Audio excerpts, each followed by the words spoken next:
1964. Olá, pessoal, muito boa tarde a todos, sejam muito bem-vindos. Meu nome é Josué Coimbra, estamos aqui começando mais um episódio do podcast que leva meu nome, obviamente.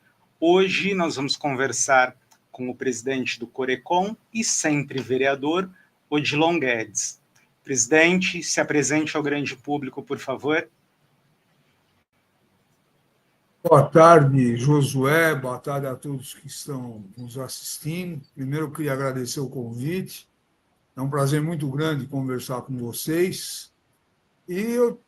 Atualmente, sou presidente do Conselho Regional de Economia, já fui presidente do sindicato, dei aula no curso de pós-graduação da FAP, um curso muito interessante, que infelizmente com a pandemia acabou sendo extinto, que chamava Gerente de Cidades, preparava executivos para gerenciar municípios ou dar aula de orçamento público. Eu fui professor convidado da Fundação Getúlio Vargas, no curso de pós-graduação na área de políticas públicas, da USP-Leste também. Fui membro do Conselho Federal de Economia e fui vereador por 2 legislaturas de São Paulo, era membro da Comissão de Finanças e fui subprefeito de Jabaquara.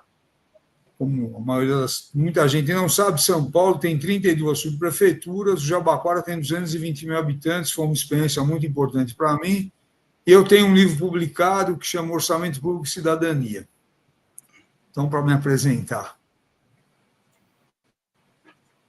Ótimo. Uma larga experiência. Fico feliz em estar recebendo o senhor aqui com tanta experiência para a gente conversar um pouquinho sobre economia. Hoje está muito em alta, né, aquela questão das taxas de juros super elevadas. Queria que o senhor conversasse um pouquinho com a gente e fazer uma pergunta. Existem políticas alternativas às altas taxas de juros para controlar a inflação? Não tem dúvida. Tá certo? Veja, a Selic, né, que significa Serviço de Liquidação e Custódia, que o Copom determina a cada 40 dias quanto é que ela vai ser, hoje ela está em 13,25. Isso a gente chama a taxa nominal de juros para remunerar os títulos da dívida pública. Quem comprar títulos da dívida, em títulos pós-fixados, recebe 13,25. Essa taxa é nominal. A taxa real é a Selic menos a inflação. Vamos colocar, para arredondar, a Selic está 13,25 e a inflação 4,75. Não chega a isso, está mais ou menos em torno disso. Então, quem aplicar no mercado financeiro, comprando títulos, vai receber 8,5% real ao ano. Então, é uma taxa de juros extremamente elevada e é a segunda maior do mundo, a taxa real de juros. Agora, existe política alternativa? Existe, não tem nem dúvida. Inclusive, esse aumento de juros, uma das justificativas é por causa do aumento da inflação. E a inflação aumentou porque teve problemas na área da agricultura, enchente, seca, desvalorização cambial, isso influenciou a venda de alimentos. Então, E aí é importante destacar, você aumentar a taxa de juros, vai abaixar o preço dos produtos? Não vai, produtos agrícolas. Tá, isso é uma obviedade. E o que poderia ser feito para controlar o preço dos alimentos? Então, primeiro, você tem que ter estoques reguladores. A China tem, os Estados Unidos, o Japão está acabando de lançar a mão aí de dezenas de milhares de estoque regulador de arroz, porque aumentou muito o preço lá do arroz, que é uma alimentação básica. Então, você tem que ter estoques reguladores, uma medida pontual. Se aumentar muito o preço dos alimentos, você pode importar. Esse é outro. Outro que o governo acabou de usar é retirar as tarifas alfandegárias para o produto ficar mais barato. Outro, por exemplo, o governo fazer intervenções no câmbio. Isso é normal. Porque, veja, quando desvaloriza muito a nossa moeda, o exportador de soja e outros produtos, carne, etc., desvalorizando a nossa moeda, o dólar, o que ele recebe, ele vai receber mais reais em contrapartida da exportação. Ele recebe o dólar, converte para reais, então ele vai receber mais. Então, ele acaba aqui internamente, aumentando os preços também por causa da desvalorização cambial. Então, o governo pode fazer intervenções cambiais pontuais, não é permanentemente. E além de tudo, por exemplo, você pode, o Plano Safra, que o Banco do Brasil destina dezenas de bilhões de reais para os agricultores, ele pode dar uma preferência, uma taxa de juros menor para quem produz arroz, feijão, batata, trigo, que são alimentos de consumo popular. Então, isso que o governo precisa fazer, tá certo? Não é aumentar a taxa de juros. E um detalhe importantíssimo, hoje, o maior gasto do governo disparado é pagar juros da dívida pública. Esse ano aqui o governo deve gastar mais de R$ 1 trilhão. E quando o governo gasta isso para pagar juros, ele vai cortar dinheiro de várias áreas, saúde, educação, infraestrutura. Tá? Então, são questões que a população precisa entrar nesse debate. E o grande problema é o seguinte, a mídia, no geral, só coloca, aumentou a inflação, então precisa aumentar a taxa de juros. E não tem essa relação direta. Odilon, não, pode falar, por favor. E por que o governo não faz essas medidas que nós estamos conversando? Porque você tem hoje uma predominância total do mercado financeiro. Quem manda na política econômica do Brasil hoje é o mercado financeiro. Veja, eu sigo as entrevistas que saem nos jornais quando tem uma medida do governo. Fundamentalmente, quem dá entrevista são pessoas ligadas ao mercado financeiro. Bancos, agências de aplicação de dinheiro. Nem a Fiesp, o pessoal, que é a maior federação de indústria do Brasil, consulta.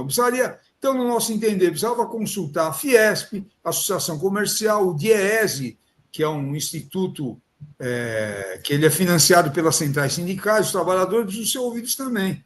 Então, veja, o mercado financeiro tem uma dominação geral, inclusive na mídia, e acaba colocando o que ele acredita que é real. E só um pequeno detalhe, eu escrevi recentemente um artigo, e na pesquisa, 95% das previsões do mercado financeiro, acho que 2022 para cá, foram erradas.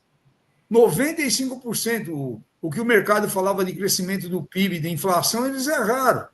Então, o problema é que você tem hoje um predomínio do mercado financeiro que impede que os industriais discutam, tá? Na mídia, impede que o setor comercial, que os trabalhadores discutam. Então, essa é a grande questão. E o Banco Central, eu já falei isso anteriormente, na gestão anterior, eu falava que ele estava capturado pelo mercado financeiro. E o atual presidente também está. Tá? Porque não tem cabimento uma Selic nesse valor. Só para ter mais uma ideia, já houve 2 aumentos da Selic de 2%, está previsto mais um, 3%. Isso vai dar uns 200 bilhões a mais de gasto com juros. Então, essas questões, por isso, por exemplo, um programa como esse teu aqui, que a gente pode falar com calma essas questões, é fundamental para esclarecer a opinião pública. Eu estou disposto a participar de um debate em qualquer lugar para poder dar dados reais, não o que as pessoas ouvem através de redes sociais. Sim. Tá? Que tem vícios enormes nessas redes. Me fala uma coisa, o senhor comentou que a Fiesp não tem sido mais ouvida, mas o senhor não acha que ela também, com o advento do neoliberalismo a partir dos anos 90, aqui no Brasil, o senhor não acha que ela também acabou perdendo representatividade? Porque eu lembro, quando eu era criança, dia sim, dia não, você tinha o Álvaro Vidigal, o Mário Amato, todos... O Mário Amato. Isso, o Mário Amato, todos os representantes da Fiesp sempre estavam falando. Só que como o Brasil foi se desindustrializando e perdendo representatividade na indústria de fato, o senhor não acha que conforme a indústria, o país foi aderindo à agenda neoliberal, o mercado financeiro não foi tomando mais esse espaço? O mercado financeiro tem um poder enorme, como eu falei, e você colocou uma questão central. O Brasil está sofrendo um processo de desindustrialização gravíssimo. O Brasil não é qualquer país, tá? É a quinta população do mundo, o quinto território mais amplo do mundo, tem 210 milhões de habitantes. Então, por exemplo, você tem que ter uma indústria que atenda às demandas da sociedade. Nós não podemos depender de importação. O exemplo que eu dou muito é o que aconteceu na Venezuela. Na época do Chaves, o dólar, o petróleo estava $140 o barril. Então entrava muito dólar, muitos bilhões de dólares na Venezuela. O Chaves podia importar tudo que ele queria. E a situação da população era uma situação que o povo estava vivendo bem. Aí caiu o preço do petróleo, brutalmente, do barril de petróleo. A Venezuela deixou de gerar divisa. Se você não tiver moeda forte, dólar, você não pode importar. E com um pequeno não, um detalhe fundamental, a Venezuela não tem indústria. Então começou a faltar. Não podia importar e não produzia internamente. Começou a faltar papel higiênico, tudo que você imagina. O Brasil não pode correr esse risco. Por exemplo, na época da pandemia, começou a faltar máscara, respiradores. O Brasil não produzia isso. Aí precisou a Politécnica desenvolver para produzir. O Brasil não pode ser submetido a isso. O que aconteceu com a Venezuela, que virou esse problema gravíssimo, aqui no Brasil não dá ainda mais uma população de 210 milhões. Então, você tem que ter uma política de reindustrialização no Brasil, que é fundamental. A indústria brasileira já teve um papel importantíssimo no mundo. E, como você falou, e é real, você teve um processo de desindustrialização que ele está muito ligado à política que o Fernando Henrique tomou de sobrevalorização do real. A nossa moeda valia muito mais do que ela deveria valer. O Fernando Henrique manteve isso, o Lula manteve isso, a Dilma manteve isso. Então, o que acontece? Com a nossa moeda valendo muito, agora ela teve uma desvalorização importante. Mas nessas 20 anos ou mais, com a nossa moeda valendo muito, era mais barato importar do que produzir internamente. Então, você foi desindustrializando o Brasil. Você tinha que ter uma política estratégica do governo para impedir isso. Nós não podemos submeter a sociedade brasileira às dificuldades que ela enfrenta. Tá? A população tem que viver bem. Inclusive, só um detalhe importante, aqui nós do Conselho estamos... Eu quero até discutir e dar uma informação importante. O nosso Conselho tem uma composição muito boa. Tem gente, tem economista do mercado financeiro, do mercado de capitais, da PUC, da USP, da Unicamp, do Banco do Brasil, da indústria, do DIEESE, economistas que eram ligados ao DIEESE, que é um departamento que é ligado aos trabalhadores. Então, nós temos economistas de várias tendências. Isso é muito bom. A gente é contra ter pensamento único, nós precisamos ter polêmica. Então, o Conselho tem feito uma série de debates nesse sentido. Então, por exemplo, a gente precisa discutir a questão da reindustrialização do Brasil para a gente poder atender os interesses. E o que eu queria chamar a atenção, uma das coisas que nós estamos pautando, e o Conselho não... Nós fazemos política, mas não fazemos política partidária. Nós não queremos saber de que partido é o governador, o prefeito, isso não interessa para a gente. A gente quer discutir os grandes problemas nacionais, baseado aqui, eu vou colocar no artigo 3º da Constituição Federal, que coloca o seguinte, olha, constitui objetivos fundamentais da República Federativa do Brasil. Eu só vou ler o item 3. Erradicar a pobreza e a marginalização e reduzir as desigualdades sociais e regionais. Então, nós nos pautamos por isso e achamos que há várias entidades do Brasil e os partidos políticos deveriam se pautar nesse artigo 3º, que é acabar com a miséria do Brasil. Isso que interessa. Nós precisamos de um povo que tenha condições de vida, casa para morar, se alimentar bem, tá certo? Poder ter diversão. Então, essas são questões centrais que a gente tem que colocar. E aí, voltando, que você tem razão, quando com a política neoliberal e com a política da nossa moeda valer mais do que deveria, você foi desindustrializando o Brasil, que começou no Fernando Henrique e continuou.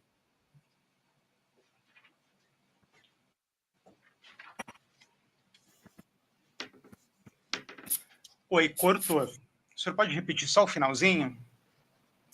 Veja, o Fernando Henrique, para controlar a inflação, quando teve o Plano Real, ele aumentou, ele valorizou muito o real.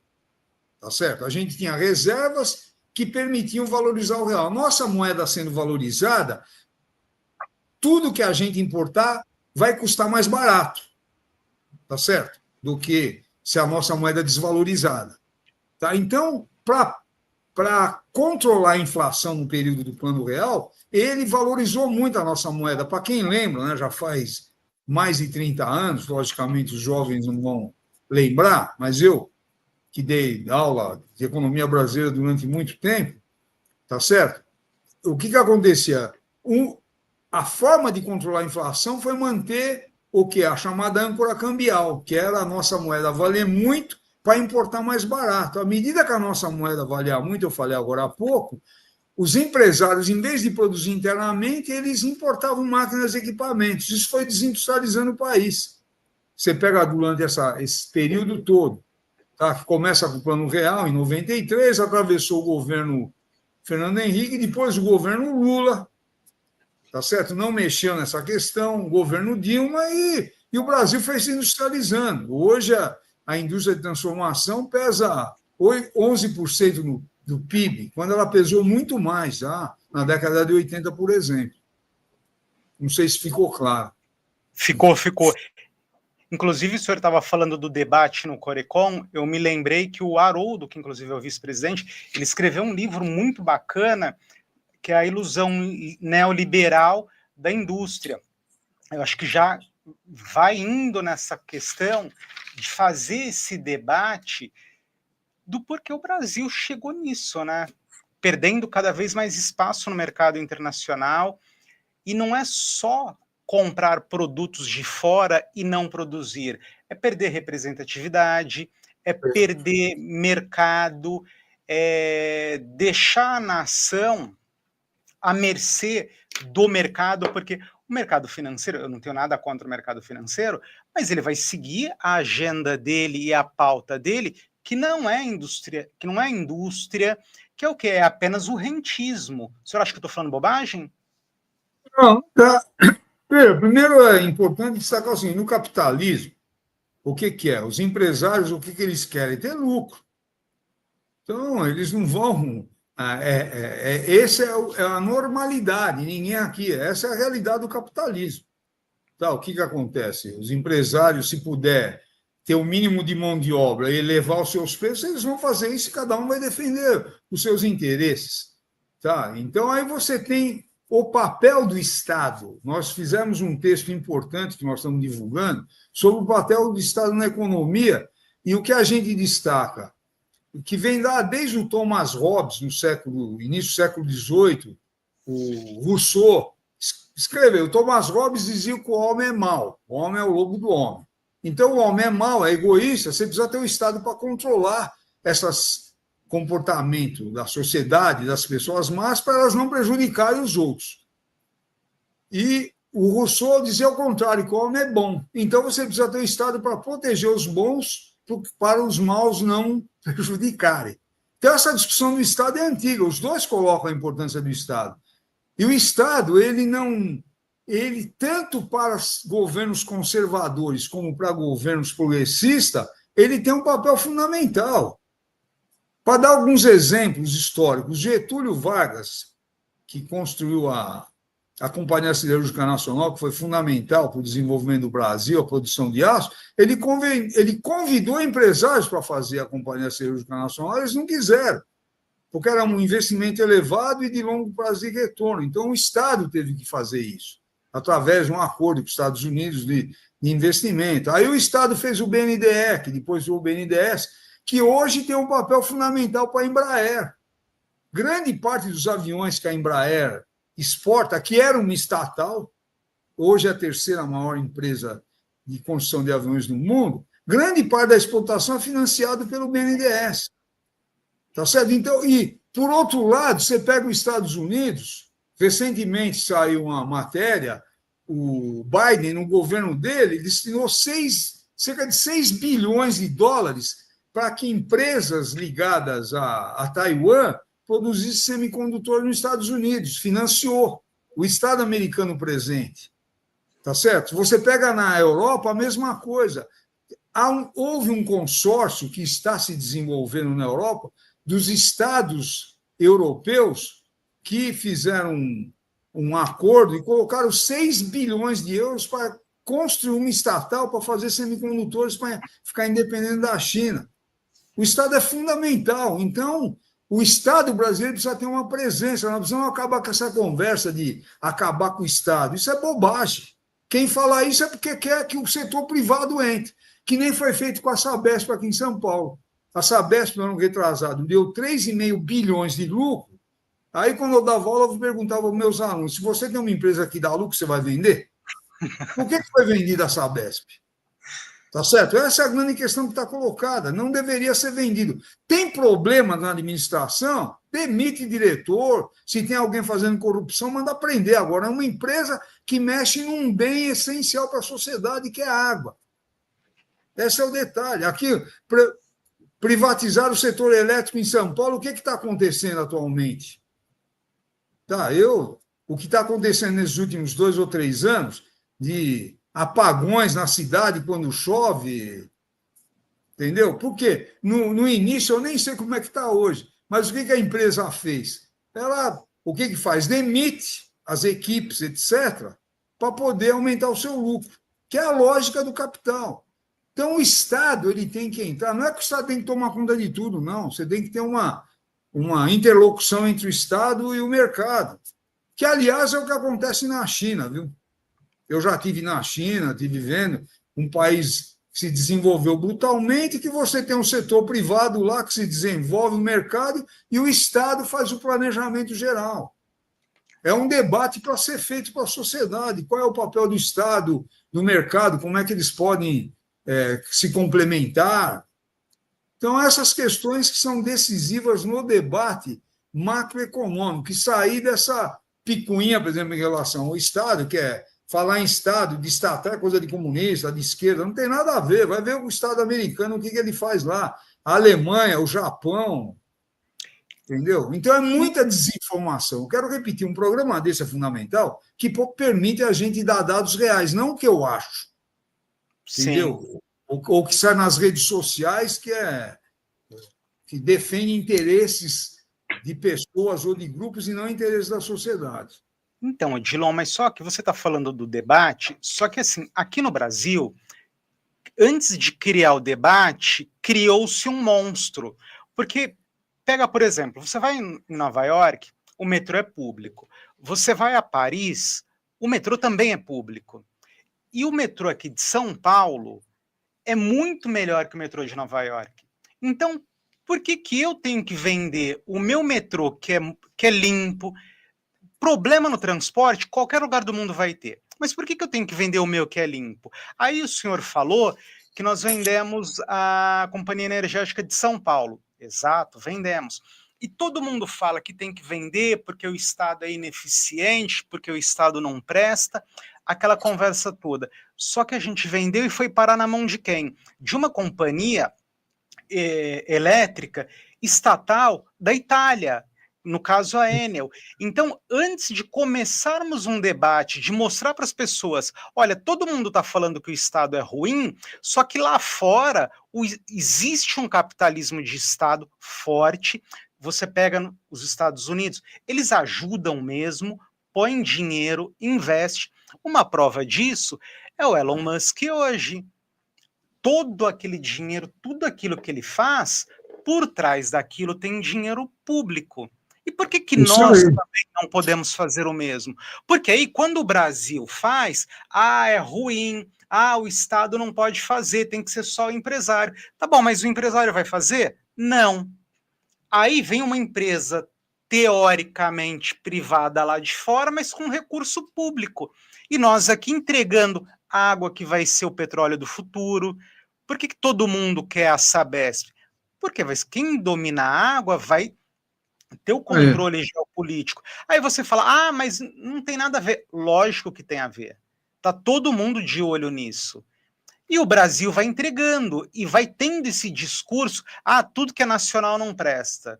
Nada no Brasil presta. Mas aí você olha, quando você vai lá para fora, os nossos bancos são os mais geridos no mundo.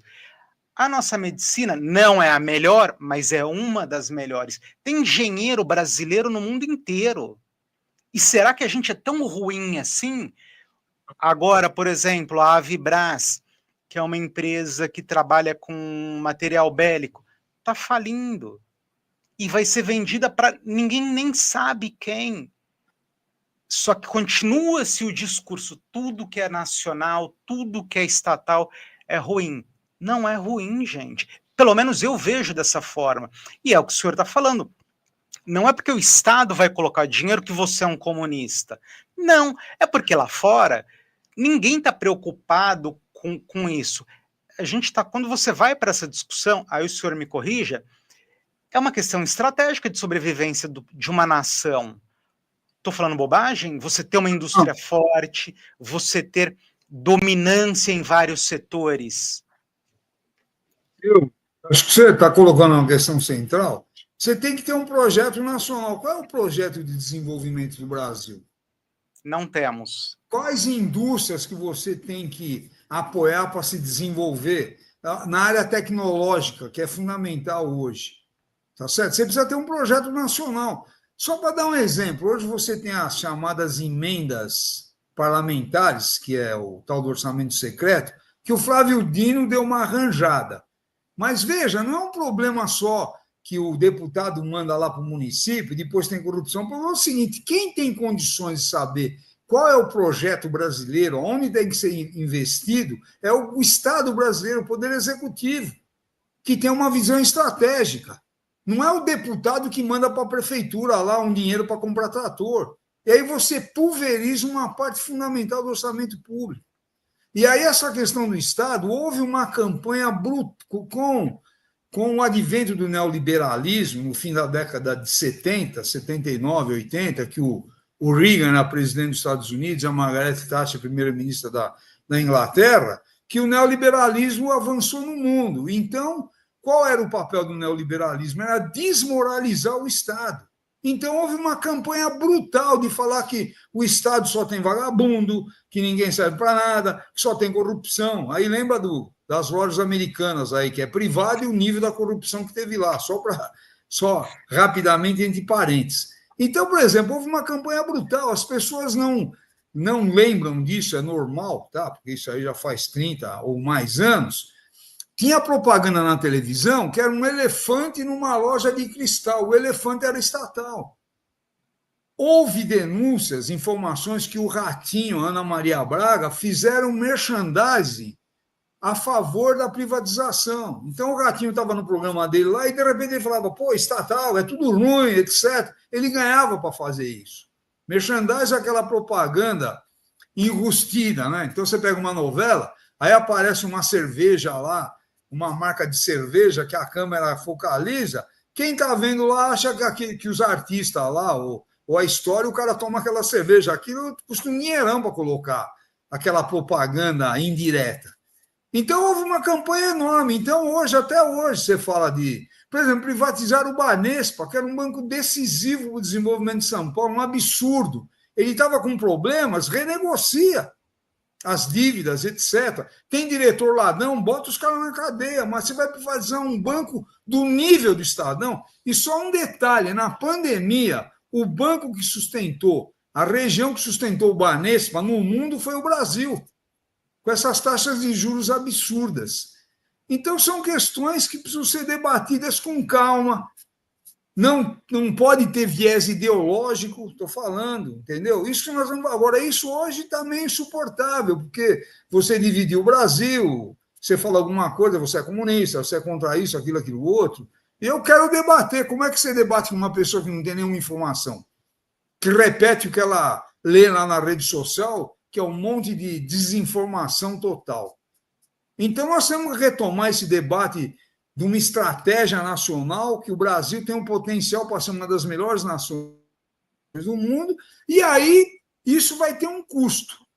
Só para dar um exemplo, desculpa aí se eu ficar falando muito. Imagina, por exemplo, fala de ajuste fiscal, que o governo precisa cortar gasto. Tudo bem, cortar onde? No Bolsa Família?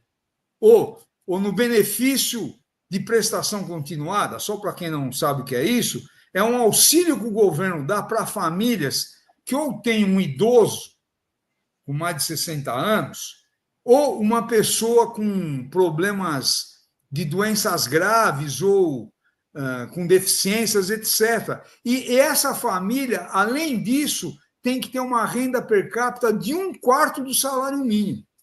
Então, são pessoas paupérrimas que o Estado tem que ir lá e bancar. Aí você vai cortar isso? Ou o Bolsa Família, 22 milhões, cerca de 20 milhões e meio de famílias recebem o Bolsa Família. Tem problemas? Vamos fazer um pente fino? Vamos. Se tem gente recebendo que não deve, vamos tirar fora. Agora, ao mesmo tempo, só para dar um exemplo, o Poder Judiciário no Brasil saiu recentemente, tem saído várias matérias, é o segundo Poder Judiciário no mundo mais caro. Os juízes recebem, eu até escrevi um artigo sobre isso recentemente na imprensa, tá? Os juízes recebem 20 mil a mais na média, tá certo? A maioria dos juízes, além do salário do Supremo. Se eu não estou equivocado, hoje em dia ainda é 44 mil. A maioria dos juízes recebe mais de 64 mil reais e uma parte expressiva recebe 100, 200 mil com penduricário. Pô, você tem que mexer nisso e não no Bolsa Família. Ou outro exemplo, você tem um problema gravíssimo nas Forças Armadas, tá certo? É o único servidor público, o único trabalhador no Brasil que se aposenta com salário integral. Eu trabalhei 30 e tantos anos, vai ver quanto é que eu recebo de aposentadoria. E o sujeito é general, se aposentou com 30 mil, é o único trabalhador que vai receber isso até morrer e depois a mulher dele. E só mais uma informação. O custo de um militar, do ponto de vista da Previdência, é 59 vezes maior do que um custo de um trabalhador como a gente, que desconta o Fundo de Garantia. Desculpa, o INSS. Tá? Um trabalhador normal, que é aposentado pelo INSS, o déficit dele é cerca de R$ 9.300 por ano. Do militar é 159 mil. Aí eu pergunto, o que o militar tem a mais do que eu? Então precisa mexer nisso, só que o governo não tem coragem. Ou isso não é debatido nos meios de comunicação. E eu não estou aqui falando mal de militar nesse sentido, entendeu? Tá certo? Agora, o que eles são melhor do que eu? Ou um juiz, o que é melhor do que eu? Ou de qualquer outro cidadão brasileiro? Então, são absurdos que são um pouco discutidos e os governos não têm coragem de enfrentar isso, ir para a televisão e falar que eu estou falando aqui. Que isso não é coisa que eu estou falando, não é coisa de comunista, não tem nada a ver. É a realidade brasileira. Então, nós precisamos mexer nessas questões aí, que, no fundo, os militares e os juízes são castas dentro da sociedade que impedem mudanças fundamentais. Entendi. E deixa eu fazer uma outra pergunta. Eu estava lendo um artigo que o senhor escreveu falando sobre dominância fiscal. Quais medidas fiscais podem evitar esse cenário de dominância fiscal? Olha, o que nós colocamos é o seguinte, nesse artigo aí, que eu coloquei, é que o governo, para controlar, a grande preocupação é o aumento da dívida pública do Brasil. A dívida pública é a dívida que o governo tem com o mercado financeiro. Qualquer país do mundo, inclusive a nossa dívida, está sob controle. A dívida americana, a nossa é cerca de 78% do PIB, a americana é 110%, do Japão é 220%, 230%. A grande parte dos países da Europa devem muito mais que a gente. Tá certo? Então, a preocupação é o seguinte, você precisa cortar gastos do governo para a dívida pública não explodir. Tudo bem? Então, veja, o que é? Então, como o governo não quer que isso aconteça, o que ele faz? Ele corta gastos. E aí eu volto àquilo que eu falei agora há pouco. Você vai cortar gasto do Bolsa Família, do benefício continuado dos trabalhadores ou dos aposentados. 26,5 milhões de aposentados brasileiros ganham um salário mínimo por mês. Tá certo? Ou vai cortar desses setores que eu falei, ou mais. Por exemplo, o ITR, Imposto Territorial Rural, tá certo? Que os fazendeiros, o agronegócio paga. A arrecadação do ITR, o ano retrasado, o ano inteiro, no Brasil inteiro, é menor do que 2 meses de arrecadação do IPTU da cidade de São Paulo. Uma coisa maluca. Então, o governo tem que cobrar isso aí. E de gente que tem muito dinheiro. Outra questão, por exemplo, você fazer um imposto sobre a distribuição de lucros e dividendos. Tá certo? O que é? O Banco Itaú, o Bradesco, a Embraer, as empresas que têm lucro, tá certo? Quem tem as ações dela, a empresa distribui dividendos e não paga imposto de renda. Quem aplica no mercado financeiro paga 15%, tá certo? Quem compra títulos da dívida pública. Agora, quem tem ações não paga sobre distribuição de lucros e dividendos. Então, você tem que fazer isso. Você tem que cobrar de quem tem condições de pagar para poder, nesse caso, controlar a dívida pública que no Brasil está controlada. Tá? Então, são questões que têm que ser esclarecidas e fazer debate sobre isso, porque o que se coloca? Eu vi ontem uma economista aí que deu uma entrevista na Folha dizendo que o governo não pode ficar, a economia não pode crescer muito, porque aí o gasto do governo vai aumentar. Então, eu pensei, devia de convidar ela para ir lá no Grajaú, ou na Brasilândia, ou lá em São Miguel Paulista, para ver como é que o povo vive, ou ir na Baixada Fluminense. Então, é fácil você elevar a taxa de juros, que vai causar, já está, né? A economia já está diminuindo o crescimento, que vai causar desemprego. Desemprego significa queda na qualidade de vida, briga dentro da família, hora que falta dinheiro, imagina o que acontece. Tá certo? E nós temos que defender os interesses da sociedade brasileira. E eu não estou propondo aqui acabar com a propriedade privada, nem tomar o dinheiro de quem tem. É eles pagarem mais tributos, que acontece nos Estados Unidos, na Inglaterra. Então, você precisa fazer o quê? Para acabar com essa dominância aí que eu coloquei no artigo, tá certo? Do ponto de vista do governo controlar as receitas e despesas, o governo tem que aumentar as receitas em quem tem condições de pagar, tá certo? E diminuir as despesas em quem recebe muito. Então, o Poder Judiciário, os militares, esses setores da sociedade que são privilegiados. Você pode fazer isso. E não é nada absurdo isso. A Inglaterra, quando a princesa Diana morreu, eu até escrevi um artigo naquela ocasião, publiquei no Valor Econômico, ela deixou 30 milhões de dólares de herança para os filhos dela. O governo inglês cobrou quase 15 milhões em imposto sobre herança. Então, por exemplo, esses são países capitalistas, só que lá eles são muito mais justos do ponto de vista tributário do que o Brasil.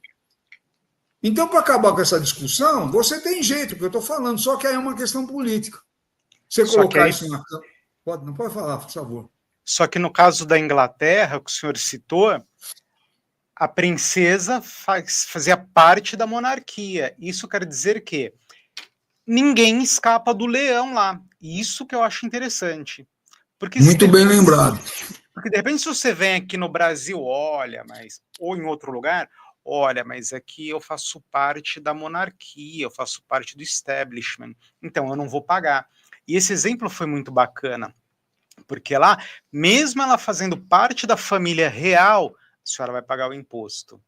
E só um adendo, o senhor falou do artigo na Folha de São Paulo, me fez um link ao contrário aqui. Quando um economista ou um jornalista aparece nos meios de comunicação falando, olha, não podemos crescer por conta de qualquer que seja inflação, eu acho que é horrível a inflação, mas entre você ter uma família empregada e ter um descontrole na inflação, eu acho que tem que fazer a economia crescer, gerar emprego, e a inflação você resolve ela de uma outra maneira depois. Porque aí o pessoal vai para a televisão e fala, olha, tudo bem que o país não vai crescer, mas veja bem por que isso é importante, por que isso é bom. Só que é o que o senhor falou, ele não vai lá no Grajaú, é fácil eu estar aqui no ar-condicionado conversando com o senhor e falar, olha, gente, é importante que o país não cresça, é importante que tenhamos uma recessão, por conta de alguma baboseira qualquer. Só que isso é errado, isso é mentira, e vai ao encontro do que o senhor está falando. Vai gerando a desinformação, e o produto final dessa desinformação é um país cada vez mais pobre, porque depois disso vai vir aquela conversa do começo, vamos importar. O senhor acha que eu estou falando bobagem? Não, o problema, viu? Você está falando aí, que são coisas bastante importantes, eu estava lembrando o seguinte, a Selic aumentou porque a taxa de juros do ano passado, a Selic, a meta é 3%. Desculpa, a Selic não, a meta da inflação é 3%, que pode variar de 1,5% para baixo, então pode ser 1,5%, até 1,5% para cima, 4,5%. Esse 1,5%, 4,5% está dentro desse quadro geral da Selic. O objetivo é 3%, mas se tiver 4,5% não tem problema. A inflação no ano passado foi 4,83%. Então foi 0,33% a mais do que o teto da meta, que era 4,5%. Se você pegar 0,33% sobre o salário mínimo do ano passado, que era 1.412, 0,33%, houve um aumento na média do gasto da população de R$ 4,60 no ano, que é o 0,33% a mais da meta, do teto da meta, que era 4,5%, que foi 4,83%. Aí aumentaram em 2% a taxa de juros, e agora vão provavelmente aumentar mais 1%, que vai fazer o governo gastar 200 bilhões de juros. Então, são coisas que não são debatidas na sociedade, que precisam ser para esclarecer. Tá, o sujeito aplicando no mercado financeiro, ele vai ganhar dinheiro, tudo bem. Agora, ele tem que pagar mais imposto, ele tem que ajudar o país a resolver as questões. Você pega o agronegócio, que são bilionários, tá certo? E os caras pagam muito pouco de ITR, o governo tem que fiscalizar isso aí. Então, é possível ser feito, e aqui eu quero repetir, não é nenhuma radicalismo da minha parte. Vai ver como é que é lá nos Estados Unidos, na Inglaterra, na Alemanha, na França, para ver como é que essas questões são tratadas. O problema é que você tem lobbies enormes, tá certo? Que dominam os meios de comunicação, que só informam o que eles querem, e não um debate como esse que a gente está fazendo agora. Entendi. E só um detalhe, hoje nós temos um agronegócio tão forte no mundo e que cresce cada vez mais por conta de uma única empresa chamada Embrapa. Se ela não existisse, bem lembrado, muito bom. Não seríamos a potência que somos. E a Embrapa foi criada por quem? Pelo Estado. É ruim ter o Estado por trás, né? Não, veja, isso que você falou, eu até já escrevi, mas já estava passando, e você lembrou uma coisa fundamental. O agronegócio, que é o pop, que resolve tudo, que é a propaganda na televisão, na Rede Globo, o agro é pop, o agro é o máximo. Tanto que eu chego para os meus alunos, viu? É importante esse esclarecimento. Todo primeiro ano, lá, quando começa a aula, eu pergunto qual é porque o PIB brasileiro ele é composto pela agricultura e a pecuária, pelos serviços, tá certo? Serviço, comércio, serviços e a indústria, tá certo? E aí eu pergunto, quanto é que pesa o agronegócio no PIB brasileiro? Então, o aluno fala 50%, 60%, 40%. Aí precisa explicar o seguinte, a produção agropecuária dentro da fazenda pesa 7% no PIB brasileiro. O agronegócio é a produção agrícola, mais, a gente fala montante, mas todo o setor de serviço e da indústria que fornece serviço e indústria para o agronegócio. Então, trator, caminhão, financiamento bancário, tudo isso é chamado de agronegócio, isso é montante. E a jusante é todo o setor de transformação dos alimentos. Você vai no supermercado, todos aqueles alimentos, grande parte foi transformado. Essa indústria também faz parte do agronegócio, tá certo? E aí pesa 29%, só que a campanha é que o agro é pop, o agro resolve tudo. E aí você levantou uma coisa fundamental. O agronegócio, uma das questões centrais que ele existe é por causa da Embrapa, que gastou, desde que ela foi fundada na década de 70, dezenas e dezenas de bilhões de reais em pesquisa que só serve para o agronegócio. Tanto que o governo anterior falou que o tal do Paulo Guedes, que não entendia nada de economia do ponto de vista macroeconômico, do papel do Estado, falou que ia privatizar, e o governo anterior falava que ia privatizar a Embrapa. Aí a ministra Tereza Cristina, que é ligada ao agronegócio, e ela não é nada boba, ela falou que jamais ia privatizar a Embrapa, porque a Embrapa serve ao agronegócio.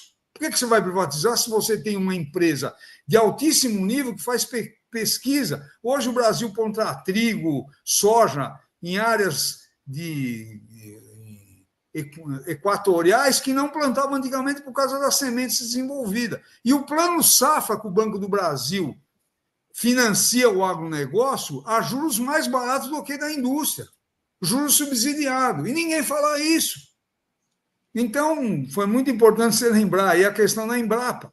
Então, esses vários segmentos do Brasil dependeram e dependem do Estado. E não é, quero repetir, não é que o Estado tem que tomar conta de tudo, muito pelo contrário. Você tem que fazer o Estado ser acionado nas áreas fundamentais, na área de um projeto nacional, e lembrar aquilo que eu coloquei aí, como eu participo de vários debates, às vezes eu penso até que eu estou repetindo. Mas só para dar um exemplo, 160 milhões de brasileiros não têm plano de saúde. Depende de quem? Do SUS, do Estado brasileiro. Se não é o SUS, não ia ter vacina, tá certo? Muita gente ia morrer em posto de saúde, etc. Nem ia ter posto de saúde. Quem banca isso? E a outra coisa, vai nos Estados Unidos ficar doente para você ver o que vai acontecer. Tá certo? Então, o Estado está presente na nossa vida. E o povo fica... E veja, a população critica, porque nem sabe o que ela vê na televisão, dos economistas aí que defendem esses setores da sociedade. Mais de 80% de quem estuda no Brasil antes de entrar na faculdade está em escola pública. Se não fosse o Estado, você ia ter milhares, milhões de analfabetos. 95% da pesquisa no Brasil é feito por universidades ou empresas ligadas ao governo. Só para dar alguns exemplos, eu poderia citar N exemplos aqui. Tá certo? Então, foi muito bom você ter lembrado aí da Embrapa. Só um comentário. É engraçado, né? A Sabesp dá lucro, mas não presta e tem que vender. A Embrapa dá lucro e não pode vender. É engraçado essa dicotomia, né? Agora me fala uma coisa, o senhor está comentando bastante sobre temas relativos à educação. E como que o Corecon tem buscado se aproximar da sociedade? Porque falar conosco, né, que somos economistas, é uma coisa. Como que ele tem feito para quebrar, para romper esse muro?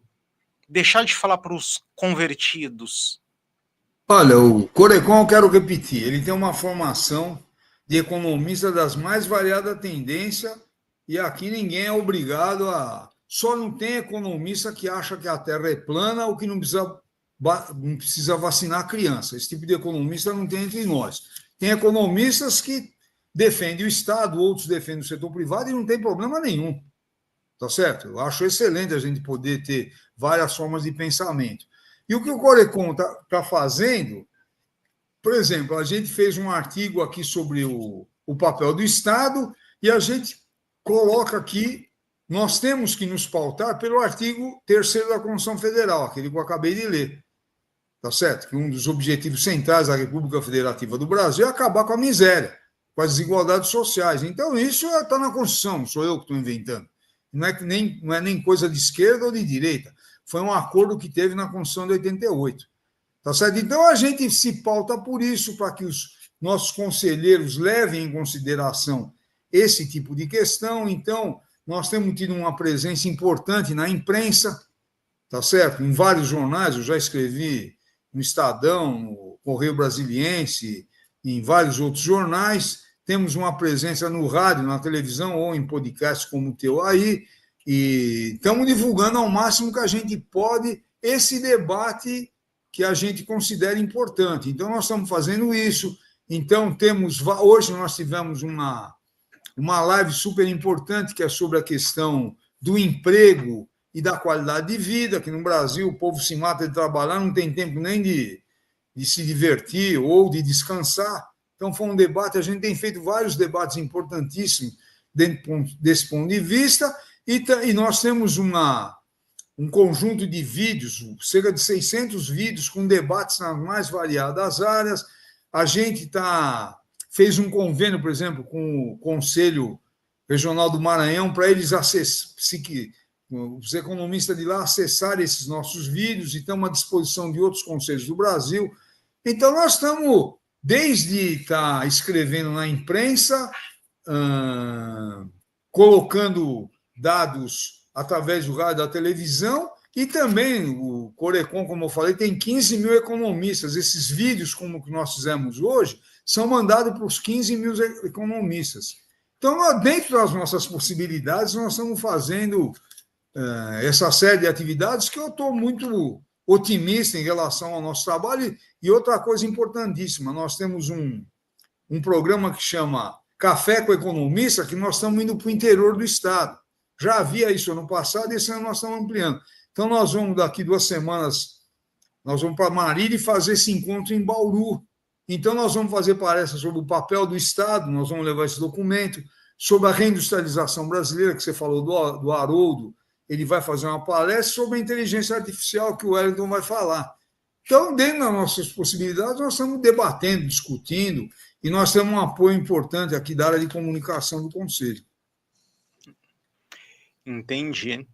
E me fala uma coisa, como que o senhor está vendo, né, essa coisa do plano, mudando totalmente, do plano plurianual? Como que está o envolvimento da sociedade? Como que o senhor enxerga isso?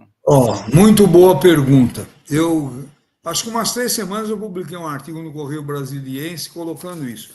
Primeiro, o plano plurianual, 99%, no mínimo, da sociedade nem desconfia do que é. E não é o povão, não. Você pega lideranças empresariais, sindicais, não sabe o que é o plano plurianual. O plano plurianual está na Constituição Federal, do artigo 165 ao 169, que trata das questões orçamentárias. Todo governo que assume no Brasil, por exemplo, esse ano aqui, todos os prefeitos assumiram, 5.750 prefeituras. Todos são obrigados a fazer o plano plurianual, que é um plano de investimento de 4 anos para frente. Então, ele é feito em 2025, ele vai servir para 2026, 27, 28 e 29. 2029 vai ter outro prefeito. Ou, se tiver reeleição, se o prefeito for reeleito, ele vai continuar. E esse plano prevê o seguinte: você tem que colocar nele todos os investimentos de capital que as prefeituras vão fazer. O que é? Construção de escola, posto de saúde, centro cultural. Se vai fazer ponte, tem que estar lá no plano plurianual. Compra de trator, de tomografia, de raio-x, computador, tem que estar no plano plurianual. São investimentos de capital. E aí, mais um detalhe. Além dos investimentos em capital, que é construções e compra de equipamentos, isso é despesa de capital, você tem que prever as despesas decorrentes das despesas de capital. Um exemplo claro, você põe lá no plano plurianual fazer um hospital. Então, você faz o hospital, compra tomografia, raio-x, cama para os doentes, isso tudo. Bom, você acabou o hospital, equipou, e aí para funcionar? Precisa contratar 100 médicos, 200 enfermeiras, pessoal de limpeza, de alimentação, de segurança. Isso tem que constar do plano plurianual. Porque não adianta você fazer um hospital e depois não ter dinheiro para fazer o hospital funcionar. E, finalmente, você tem que colocar no plano plurianual as despesas permanentes que a prefeitura já tem. A prefeitura tem lá 20 escolas, tem que pôr no plano plurianual quanto é que ela vai gastar nos próximos 4 anos para manter essas 20 escolas, para pagar professor, diretor, etc. Então, ele é um plano de enorme importância, que nós estamos fazendo uma campanha também de divulgar isso nas prefeituras do estado de São Paulo. E eu estive em Brasília recentemente, na reunião do Conselho Federal, e propus para o Conselho Federal nacionalizar essa campanha do plano plurianual, porque ele é fundamental e ninguém sabe. Eu fui vereador em São Paulo, grande parte dos vereadores não sabe como é que funciona isso. Muito prefeito acha que é uma coisa burocrática, põe 5% de inflação e faz. Só mais um detalhe, o plano plurianual da cidade de São Paulo, que esse é o último ano do que foi feito nos 4 anos anteriores, ele é de cerca de 330 bilhões. O próximo que vai ser aprovado agora vai chegar a uns 500 bilhões de reais. É muito dinheiro para a população não participar do que vai ser feito na cidade. Então, é um debate central que a imprensa ignora solenemente. E as lideranças da sociedade ignoram solenemente. E parte dos vereadores nem sabe direito o que é.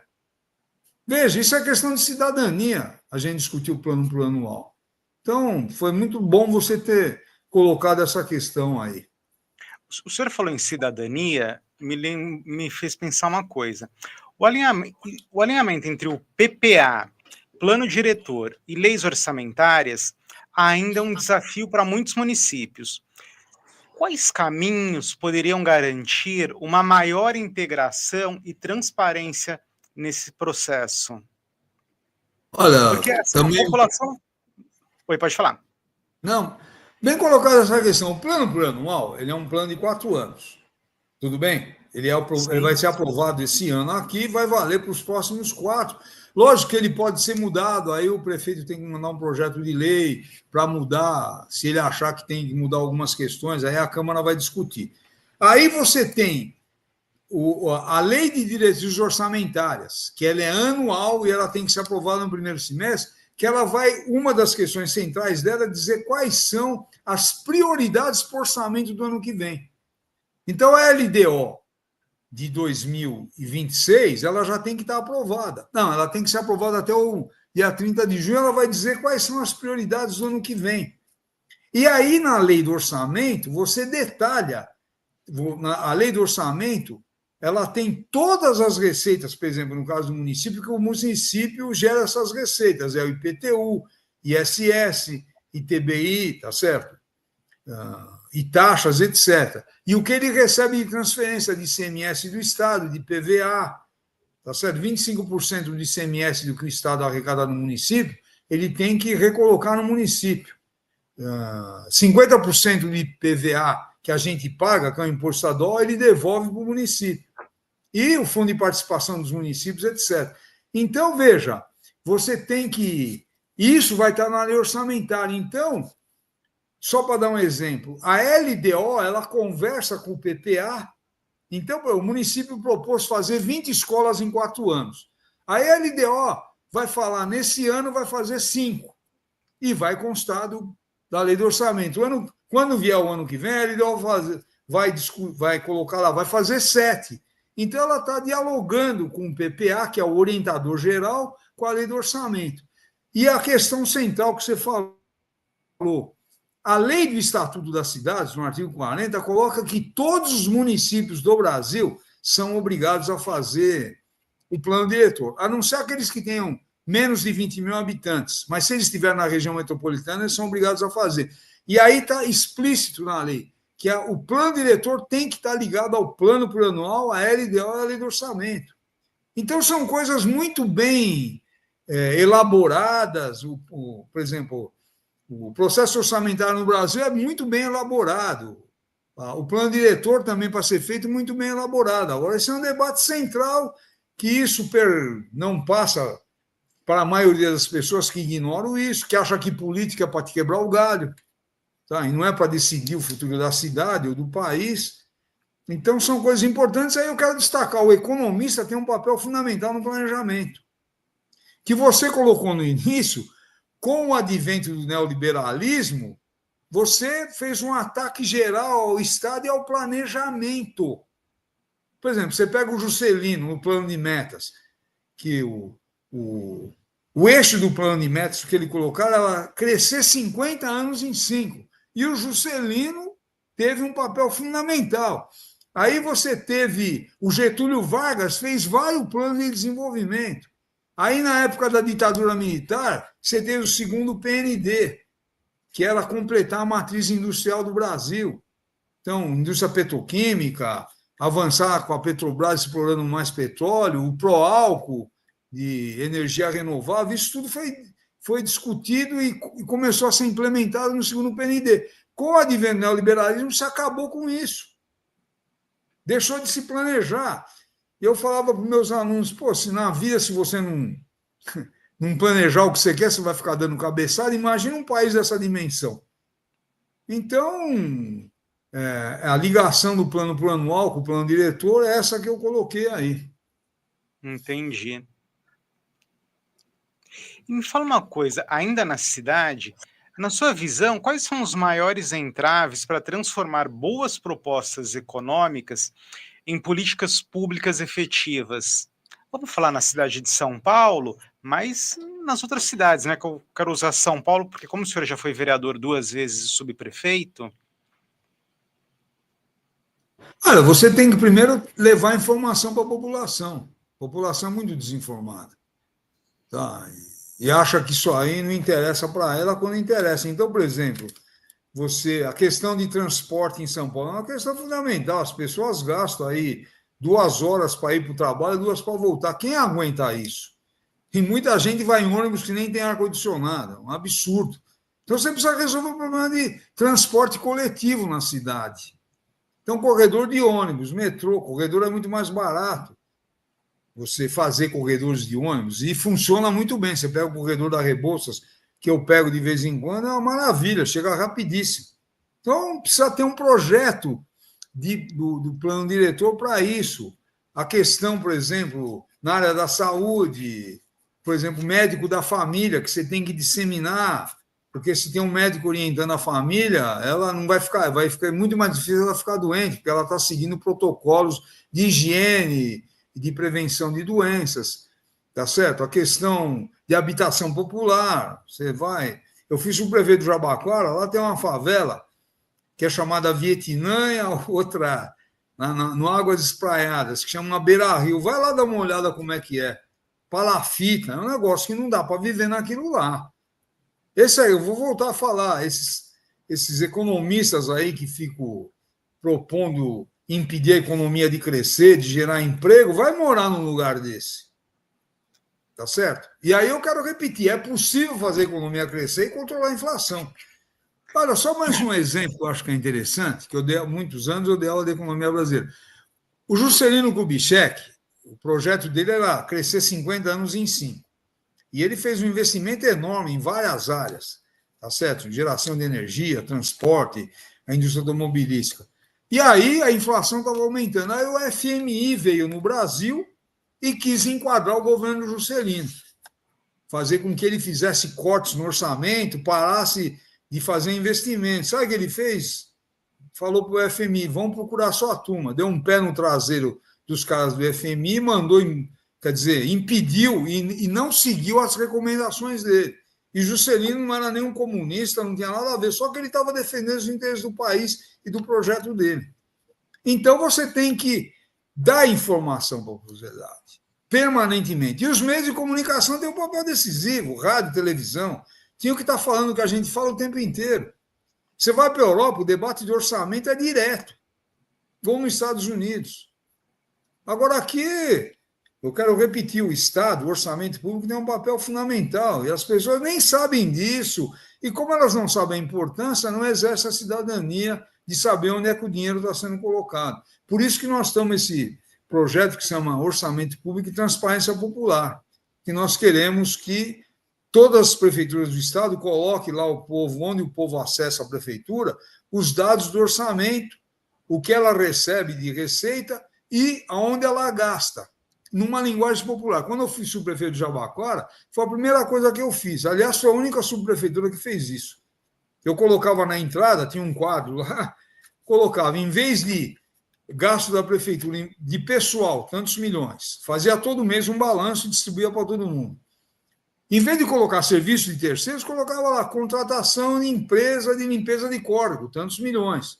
As pessoas sabem o que é limpeza de córrego. Serviço de terceiro, ou de conservação de área verde, ou de tapa-buraco, ou de pequenas obras, ou material de consumo, quanto que gastava de gasolina. Isso é possível ser feito, é só querer. Então, nós estamos fazendo isso para desenvolver a cidadania e mostrar o papel da prefeitura, do orçamento. É que eu acho que desenvolvendo a cidadania, a gente consegue desenvolver outros pontos da vida do cidadão também, né? Não tem nem dúvida. Isso aí é questão central. É o sujeito saber que ele tem que ser respeitado. Ele que paga os tributos que a prefeitura gasta, ou o Estado, ou o governo federal. Agora, o problema é que isso é uma coisa meio abstrata, porque o sujeito nem vê como é que é. Muita gente acha que pagar imposto é só imposto de renda. Só que agora que você compra uma televisão, uma camisa, um sapato, você está pagando um conjunto de tributos, de IPI, ICMS, e tudo que está embutido lá. Todas as contribuições de PIS, PASEP, está tudo embutido lá. E as pessoas não sabem disso. Então, por isso que esse debate tem que ser permanente. Entendi. Enfim, bom, a gente já passou de 1 hora aqui conversando, eu acho que essa conversa foi muito produtiva e esse debate é produtivo e fundamental, não só para nós economistas, mas para o povo de uma maneira geral.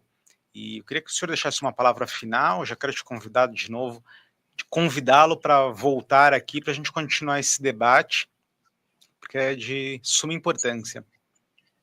Josué, eu queria agradecer o convite novamente, é uma oportunidade muito grande, inclusive com tempo para explicar as coisas, porque geralmente você dá uma entrevista, é 1 minuto, 2, aí não dá para falar nada.